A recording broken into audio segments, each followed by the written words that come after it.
ଆମେ କିନ୍ତୁ ଭଗବାନଙ୍କର ଏଇ ପ୍ରଥମ ଗର୍ଭଦ୍ୱାରର ଭଗବାନ ଯୋଉଠି ଅଛି ତା ସାମ୍ନା ଦ୍ୱାର ଗେଟ୍ର କାମଟା ସବୁ ମୁଁ ନିଜେ ନେଇଥିଲି।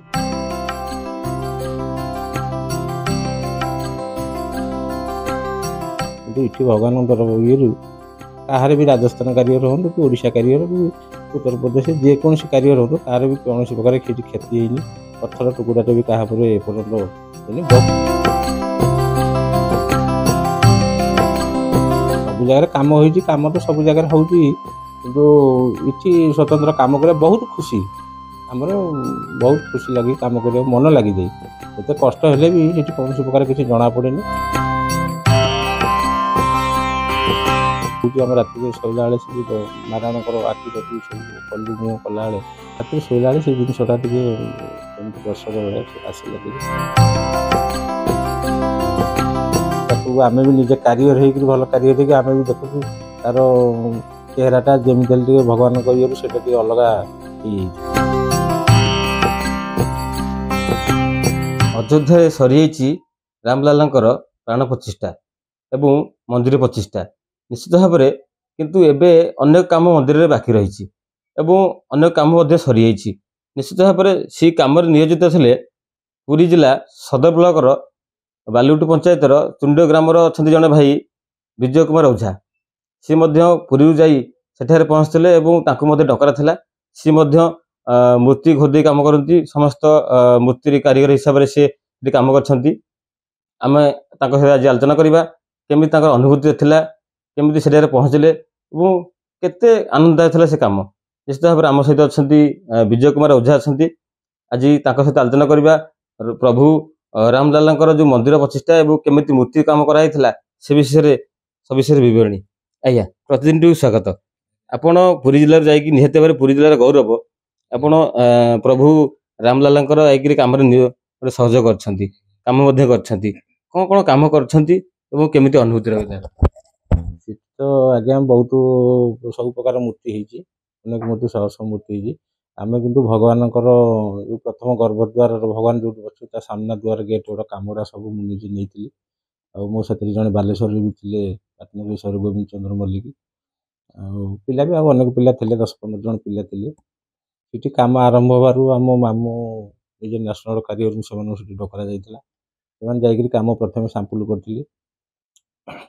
ସାମ୍ପୁଲ କରିବା ଭିତରେ ମୋତେ ସେବେଳାରେ ବି ଡାକିଥିଲେ, ଆଉ ମୁଁ ତ ଅସୁବିଧା ସହ ସେଠି ଯାଇପାରିନଥିଲି।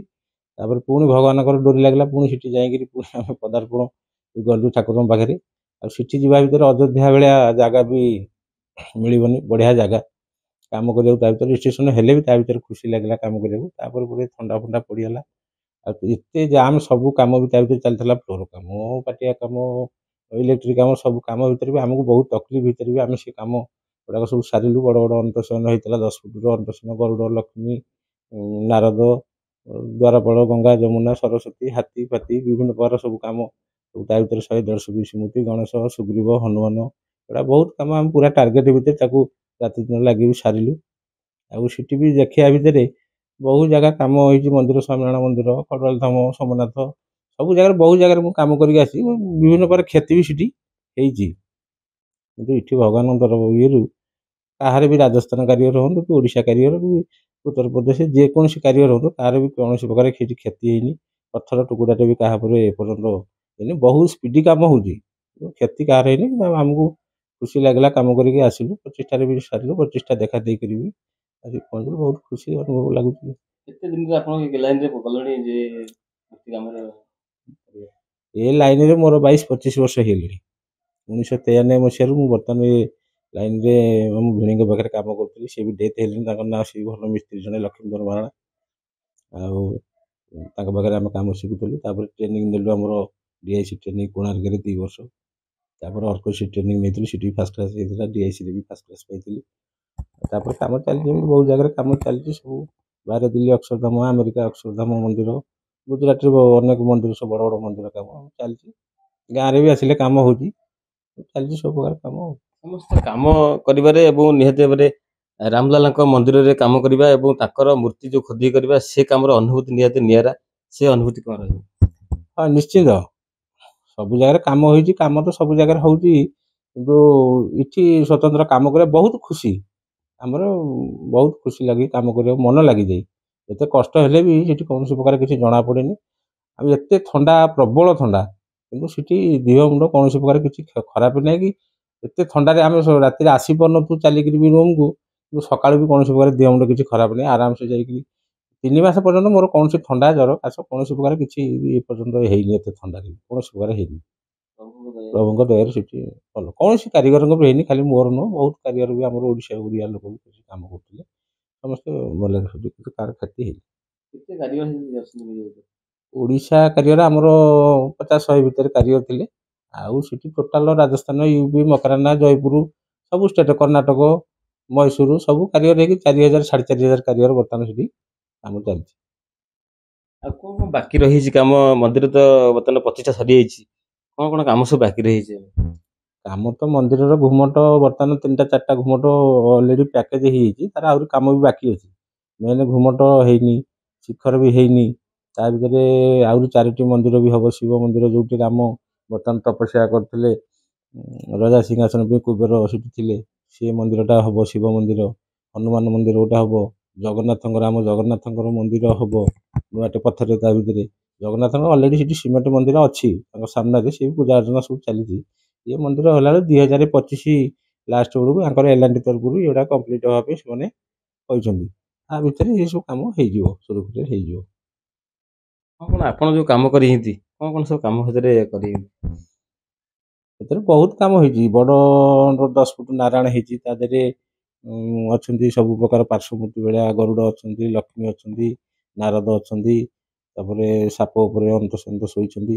ସାଇଡରେ ଦ୍ୱାରପାଳ, ଗଙ୍ଗା, ଯମୁନା, ଚାମରଧାରୀ, କଳସଧାରୀ, ବିଷ୍ଣୁ ଅଛନ୍ତି। ଦି ସାଇଡରେ କଲିକୁଣ୍ଡରେ ହାତୀ ହେଇଛି, 2 ପିସ୍ ଲେଖା ହାତୀ, 3.5 ଫୁଟ ଲେଖା ହାତୀ, 4 ପିସ୍ ହାତୀ ହେଇଛି। ତା ସାଇଡରେ ଗଣେଶ ଅଛନ୍ତି, ନିଧି ସିଧି, ଏପଟେ ସୁଗ୍ରୀବ, ଜାମ୍ବବାନ, ଅଙ୍ଗଦ, ନଳ, ନୀଳ, ବିଭିନ୍ନ ପ୍ରକାର ମୂର୍ତ୍ତି ସବୁ ହେଇଛି ତା ଦେହରେ ସବୁ। ସିଏ ଗେଟ୍ଟାରେ ଯେତିକି କାମ ହେଇଛି ସବୁ 150-200 ପିସ୍ ମୂର୍ତ୍ତି ହେବ, ସବୁ କାମ ସମ୍ପୂର୍ଣ୍ଣ ବି ହେଇଯାଇଛି। ଆମେ ଦେଖୁଛୁ, ଭିଜୁଆଲ ଦେଖୁଥିଲୁ ଯେ କି ରାମଲାଲାଙ୍କର ମୂର୍ତ୍ତି ଅଛି ଏବଂ ହନୁମାନ ସୀତାଙ୍କର, ଲକ୍ଷ୍ମଣଙ୍କର ନାହାନ୍ତି। ସିଏ ମାନେ ସ୍ଥାପନା କରାଯିବ କୋଉଠି? ସିଏ ତ ଏଇଟା ଆମେ ଅବଶ୍ୟ ସେତେଟା ଜାଣିନୁ, କିନ୍ତୁ ସେଟା ତଳ ଏବେ ଯୋଉଠି ଭଗବାନ ପୂଜା ହଉଛନ୍ତି ରାମଲାଲ, ସେଠି ସେ ରାମ, ଲକ୍ଷ୍ମଣ, ସୀତାଙ୍କର ରହିବେନି, ତାଙ୍କର କେବଳ ଭଗବାନ କରିବ। ଉପର ମହଲା ଯୋଉ କାମ ହଉଛି ତା ଦେହରେ ସେମାନେ ରାମ, ଲକ୍ଷ୍ମଣ, ସୀତା, ହନୁମାନ ଏ ବସିବ ବୋଲି କଥା ହଉଥିଲେ। ହେଇପାରେ। ସେ କେତେ ମହଲା ମନ୍ଦିର? 3 ମହଲା, 3 ମହଲା ମନ୍ଦିର ବିଶିଷ୍ଟ ରହୁଛି। ତା ବାଦେ ଶିଖର ହବ। ଆଉ କେତେ ଦିନ ଲାଗିବ ବୋଲି ଆଶା ଆପଣଙ୍କର? 2025ରେ ତାଙ୍କର ମନ୍ଦିର ପୁରା ହେଇଯିବ, 2025 ଲାଷ୍ଟ। ଆପଣ କାମ କରିକି ଆସିଲେ, ଏବେ ବର୍ତ୍ତମାନ ଗାଁକୁ ଛୁଟିରେ ଆସିଛନ୍ତି, ଆଉ ଆପଣଙ୍କୁ କେତେ ଦିନ ପରେ ଡକରା ଆସିବ, ଆପଣ ଯିବେ କାମରେ ଜଏନ୍ କରିବେ? ଆମର ସେଠି ଅଲରେଡି 25ଟା ପରେ ପରେ କାମ ଚାଲୁ କରିବା ପାଇଁ ସେମାନେ କହିସାରିଲେଣି। ଏବେ ଯୋଉ ପବ୍ଲିକ ସବୁ ଯାଇଛନ୍ତି ଚାରିଆଡ଼େ, ସବୁ ଲକ୍ଷ ଲକ୍ଷ ଲୋକ, ସେମାନଙ୍କୁ ଦର୍ଶନ କରିବା ପାଇଁ କଣ୍ଟ୍ରୋଲ ହିସାବରେ ଦର୍ଶନ କରି ଛାଡୁଛନ୍ତି। ସେଥିପାଇଁ କାମ ବି ଏଇନେ କରିହବନି, ଯାହାହେଲେ 15-20 ଦିନ ଡିଷ୍ଟାନ୍ସ ରହିବ ଯାହାହେଲେ ବି। ତା ବାଦେ କାମ କରିବାକୁ ଯିବେ। ଘରକୁ ଯୋଉ ପିଲାମାନେ ସବୁ ଆସିଛନ୍ତି, ଯାହାହେଲେ 15 ଦିନ, ମାସେ ଏପଟ ସେପଟ ହେଇକି ଥଣ୍ଡାରେ ବହୁତ କଷ୍ଟ ସହିକି ଯାଇଛନ୍ତି, ତାପରେ ଗଲା ପରେ କାମ ପୁଣି ଚାଲିବ ଯେମିତି ହବା କଥା। କିନ୍ତୁ କାମ ଅଲରେଡି ଚାଲୁ ହବା ପାଇଁ ସେମାନଙ୍କର ଏଲାଣ୍ଟି ତରଫରୁ କହିଦେଇଛନ୍ତି। ସେ ଆପଣଙ୍କ ଘରେ କିଏ କିଏ ଅଛନ୍ତି? ଆପଣ ସେପଟେ ମନ୍ଦିରରେ କାମ କରୁଛନ୍ତି ବାହାରେ ରହିକିରି, ଗାଁରେ ଆସିଲା ପରେ ଗାଁରେ ରହୁଛନ୍ତି, ଗାଁରେ ସବୁ କିଏ କିଏ ଅଛନ୍ତି? ଗାଁରେ ବାପା, ବୋଉ, ଦାଦା, ଖୁଡି, ମିସେସ୍, ଝିଅ ସମସ୍ତେ ଅଛନ୍ତି ଘରେ, ସାନ ଭାଇ ସମସ୍ତେ ଅଛନ୍ତି। ଗାଁରେ ଯୋଉ ଠାକୁରଙ୍କ କାମରେ ନିଜେ ଥିଲେ, କାମ କରୁଛନ୍ତି, ନିହାତି ଭାବରେ ଗାଁ ଲୋକଙ୍କର ଖୁସି। ହଁ, ଗାଁ ଲୋକ ସମସ୍ତେ, ଆମର ସବୁ ମିଡ଼ିଆ ଇଏରେ ବି ଆସିଥିଲା, ସମସ୍ତେ ୟୁଟ୍ୟୁବରେ ସବୁ ଆସିଥିଲା, ଓଟିଭିରେ ଆମର News 18 ଚ୍ୟାନେଲ ଆସିଥିଲା। ସେଟା ଦେଖି ଗାଁ ଲୋକ ବି ସମସ୍ତେ ଭାରି ଖୁସି। ଆଉ ଚାଲିଛି, ସମସ୍ତେ ଆଗ୍ରହ ଚାଲିଛି, ସମସ୍ତେ ଭାରି ଖୁସି ସମସ୍ତେ। ଆଉ ଏବେ ଯାହା ଜଣା ପଡୁଛି, 25ଟା ପରେ ଭକ୍ତମାନଙ୍କର ପ୍ରବଳ ଗହଳି ସେଠାରେ ଜମୁଛି। ଭକ୍ତଙ୍କର ବହୁତ ଭିଡ଼ ସେଠି ରହିଛି। ଯୋଉ ପବ୍ଲିକ ସବୁ ଯାଇଥିଲେ ବାହାର ଷ୍ଟେଟରୁ ସବୁ ଲୋକ, ତା ଭିତରେ 25ଟା ଦିନ କୌଣସି ପ୍ରକାର ଆଲାଉ ହେଲା ନାହିଁ। ତାପରେ ତା ପରଦିନ, ନେକ୍ସଟ ଦିନ 23 ତାରିଖ ଦିନ ସମସ୍ତେ ଆଲାଉ ହେଲା। ତା ଭିତରେ ଦେଖିକିରି ସବୁ ଦର୍ଶନ କରି ଗଲେ। ଏପର୍ଯ୍ୟନ୍ତ ବି ଚାଲିଛି, ଏପର୍ଯ୍ୟନ୍ତ ବି ଠାକୁରଙ୍କ ଦର୍ଶନ ଚାଲିଛି। ଲୋକ ଅଛନ୍ତି, ମତେ କାଲି ବି ଫୋନ ଆସିଥିଲା ଯେ ଲୋକ ବି ଏପର୍ଯ୍ୟନ୍ତ ଭିଡ଼ ଅଛି, ଚାଲିଛି, ଦର୍ଶନ ଚାଲିଛି। ସେଠି କାମ କରିବାର କେତେ ମାସ? କାମ ମୋର ସେଠି କରିବା 4 ମାସ ହେଇଗଲା। 4 ମାସ ଭିତରେ ଆପଣ ନିହାତି ଭାବରେ ଠାକୁରଙ୍କ କାମ କଲାବେଳେ ନିଶ୍ଚିତ ଭାବେ ଗୋଟେ ଅନୁଭୂତି ସେମିତି ଆପଣଙ୍କର କିଛି ଘଟିଛି, ଯେମିତି ଠାକୁରଙ୍କ କାମ କରୁଛନ୍ତି ଗୋଟେ ଆଧ୍ୟାତ୍ମିକ କିମ୍ବା ଆଲୌକିକ ଘଟଣା ଘଟିଛି? ହଁ ନିଶ୍ଚିନ୍ତ ସେଟା ଘଟିଛି। ସେଇଟା ତ ଆଉ କାହାକୁ କିଛି କହିହବନି, କିନ୍ତୁ ଆମକୁ ଠାକୁରଙ୍କର କିଛି ରହିଛି ସ୍ୱପ୍ନ ଇଏ ରହୁଛି। ଆମ ରାତିରେ ଶୋଇଲା ବେଳେ ସେ ଯେଉଁ ନାରାୟଣଙ୍କର ଆଖି ପାଖି ସବୁ କଲୁ ମୁହଁ କଲାବେଳେ ସେ ଜିନିଷଟାକ ଟିକେ ସବୁବେଳେ ରାତିରେ ଶୋଇଲା ବେଳେ ସେ ଜିନିଷଟା ଟିକେ ସେମିତି ଦର୍ଶକ ଭଳିଆ ସେ ଆସିଲା ଟିକେ ନିଜ ଇଏରେ। ତ ଆମେ ବହୁତ ଆଗ୍ରହ ସହିତ ନିଷ୍ଠାର ସହିତ ଏଠି କାମ ବି କରୁଛୁ, ଅସୁବିଧା ନାହିଁ। ଆପଣ ପ୍ରଭୁ ରାମଲାଲାଙ୍କ ଯୋଉ ଆଖି ନିଜେ କରିଛନ୍ତି? ନା ନା, ରାମଲାଲ ମୂର୍ତ୍ତି ସେଇଟା କର୍ଣ୍ଣାଟକର ଜଣେ ସେ ଯେଉଁ ଯୁବରାଜ ସିଏ ତାଙ୍କର ମହୀଶୂରରୁ ସିଏ ଆସିଥିଲା। ସେ ମୂର୍ତ୍ତି ଆମେ କିଛି କରିନୁ। ଆମର ତାଙ୍କର ଗର୍ଭଦ୍ୱାର ଯେଉଁ ଗେଟ୍ କାମ ଗୁଡ଼ାକ ଆମେ ସବୁ କରୁଛୁ। ସେଇଟା ତ ଗଭର୍ଣ୍ଣମେଣ୍ଟ ସମସ୍ତେ ଜାଣିଛନ୍ତି ସେଇଟା ରାମଲାଲ ମୂର୍ତ୍ତି, ସେଇଟା କର୍ଣ୍ଣାଟକରୁ ହେଇକି ଆସିଛି। ସେ କାମରେ ଆମେ କିଛି ତା ଦେହରେ ବି ଟିକେ ହାତ ବି ଆମେ ଲଗେଇନୁ। ସେ କାରିଗର ଅଲଗା, କର୍ଣ୍ଣାଟକର ସେ ବି ଭଲ କାରିଗର। ଏବେ ଆମେ ମହୀଶୂରରେ କାମ କଲାବେଳେ ଗଣପତି ସଚ୍ଚିଦାନନ୍ଦ ଆଶ୍ରମରେ ମୁଁ ବି ତାଙ୍କ ଘର ପାଖରେ ଯାଇକି ବୁଲିକି ଆସିଛି, ଯୁବରାଜ ଘର ପାଖରେ ସେଠି କାମ ତାଙ୍କର ବି, ତାଙ୍କ ଜେଜେ ବି ଥିଲେ ନ୍ୟାସନାଲ ଷ୍ଟେଟ୍ ଆୱାର୍ଡ କାରିଗର। ତାଙ୍କ ଘର ତାଙ୍କ ସୋରୁମ୍ ମୁଁ ସବୁ ବୁଲିକିରି ଆସିଛି ସେଠି ମହୀଶୂର।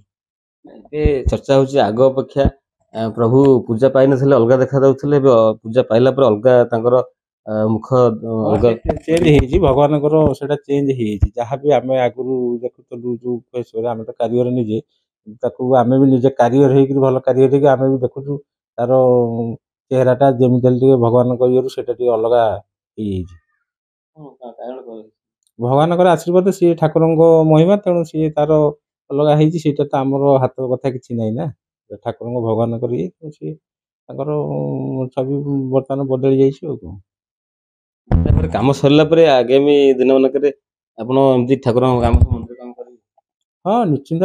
ମନ୍ଦିର କାମ ତ ମୋର ଚାଲିଲାଣି 1999 ମସିହା କାରିଗୁଲି ଯୁଦ୍ଧ ଯେତେବେଳେ ଚାଲିଲା ସେ ପର୍ଯ୍ୟନ୍ତଠୁ ମୁଁ ଗୁଜୁରାଟରେ ସବୁ ଧରିକି ସବୁ ଜାଗାରେ କାମ ଚାଲିଛି। ତାପରେ ପ୍ରଭୁଙ୍କର ରାମ ମନ୍ଦିର ଏବେ ବି କାମ ଗୋଟେ ଜାଗାରେ ସାମ୍ପଲ୍ କରୁଥିଲି, ସେଠି କାମ ଚାଲିଥିଲା। ସେ କାମଟାକୁ ଛାଡ଼ିକିରି ମୋର ରାମ ମନ୍ଦିରକୁ ଆଗ୍ରହ ଥିଲା ମୁଁ ଯିବି ବୋଲି। ବହୁତ ପିଲା ଫୋନ୍ ଫାନ୍ କରୁଥିଲେ, ସେଠି ଅସୁବିଧା ଅମୁକ ସମୁକ ବିଭିନ୍ନ ବାର ହେଉଛି, ଏଠି ଚାଲିବାକୁ ଟିକେ ଡିଷ୍ଟାନ୍ସ ରହୁଛି।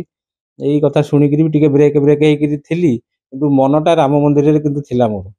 ମୁଁ ଯିବି ସେଠି ଯେମିତି ହେଲେ କାମ କରିକିରି ଆସିବି। ଆଉ ପ୍ରତିଷ୍ଠା ଦେଖିକି ଆସିବିନି, ଆଗରୁ ପଳେଇ ଆସିବି ବୋଲି ଆମର ମାମୁଁ ବି ମୋତେ ଫୋନ୍ କରିଥିଲେ। ତାପରେ କହିଲେ ନାଇଁ ତୁ ଯାହା କରୁଛୁ କର, କିନ୍ତୁ ପ୍ରତିଷ୍ଠାଟା ଦେଖିକି ନିଶ୍ଚିନ୍ତ ଆସିବୁ। ସିଏ ବି ଠାକୁରଙ୍କ ଯୋଗ ହେଲା, ମୁଁ ପ୍ରତିଷ୍ଠା ଦେଖିଲି, ସାରିଛି, ତା ଭିତରେ ବୁଲିଲି, ପୁଣି ଆସିଲି, ଆରାମସେ ଆସି ପହଞ୍ଚିଲି। ଅସୁବିଧା କିଛି ନାହିଁ। ଆପଣ କେବେ ଫେରିଯିବେ? ଯାହାହେଲେ 15-20 ଦିନ ପରେ ଏପଟ ହେଇକିରି ଘରେ ତ ଆସୁ, ଟିକେ ଏପଟ ସେପଟ କାମ ଛାଡ଼ିକିରି ପୁଣି ଯାଇ ପହଞ୍ଚିବା ସେଠି ଆଉ। ତେବେ ନିଶ୍ଚିତ ଭାବରେ ଅଜୟ ବାବୁ ଆମ ସହିତ ଥିଲେ। ତାଙ୍କର ରାମ ମନ୍ଦିରରେ କେମିତି ପହଞ୍ଚିଲେ ଏବଂ ତାଙ୍କର ଅନୁଭୂତି ଆମ ସହିତ ଯୋଗ ବଖାଣୁଥିଲେ। କାହିଁକିନା ନିହାତି ଭାବରେ ସେ ନିଜେ ଆଶା କରୁଥିଲେ କେମିତି ପ୍ରଭୁଙ୍କ କାମରେ କେମିତି ଟିକେ ସହଯୋଗ କରିବେ ଏବଂ କାମ କରିବେ। ସେଥିପାଇଁ ସେ ମଧ୍ୟ ମନ ବଳେଇଥିଲେ ଏବଂ ନିହାତି ଭାବରେ ପ୍ରଭୁଙ୍କର ମଧ୍ୟ ଡାକରା ଆସିଥିଲା। ସିଏ ଯାଇକି ପୁରୀ ଜିଲ୍ଲାରୁ ଯାଇକିରି ପହଞ୍ଚିଥିଲେ ତାଙ୍କ ମାମୁଙ୍କ ଜରିଆରେ। ଏବଂ ନିହାତି ଭାବରେ ସିଏ ପିଲାଟି ଦିନରୁ ଯେଉଁ ମୂର୍ତ୍ତି ଖୋଦେଇ କାମ କରନ୍ତି, ଠାକୁର ମୂର୍ତ୍ତି ମନ୍ଦିର ଅନେକ ଦୂର ଦୂରାନ୍ତରେ କାମ କରିଛନ୍ତି। ନିହାତି ଭାବରେ ରାମ ମନ୍ଦିରରେ ମଧ୍ୟ କାମ କରିକିରି ବେଶ୍ ଆନନ୍ଦିତ ଏବଂ ଖୁସି ଅଛନ୍ତି। ନିହାତି ଭାବରେ ଯଦି କହିବା ଠାକୁରଙ୍କ କାମରେ ଯେକୌଣସି କାମ କଲେ ମଧ୍ୟ ନିହାତି ଭାବରେ ନିଜକୁ ଗୋଟେ ଶାନ୍ତି ଲାଗିଥାଏ ଏବଂ ସୁଖ ଲାଗିଥାଏ। ପୁରୀରୁ କ୍ୟାମେରାମ୍ୟାନ୍ ଦୀପକ ପ୍ରଧାନ ସହିତ ଜଗବନ୍ଧୁ ବେହେରା, ପ୍ରତିଦିନ ଟିଭି।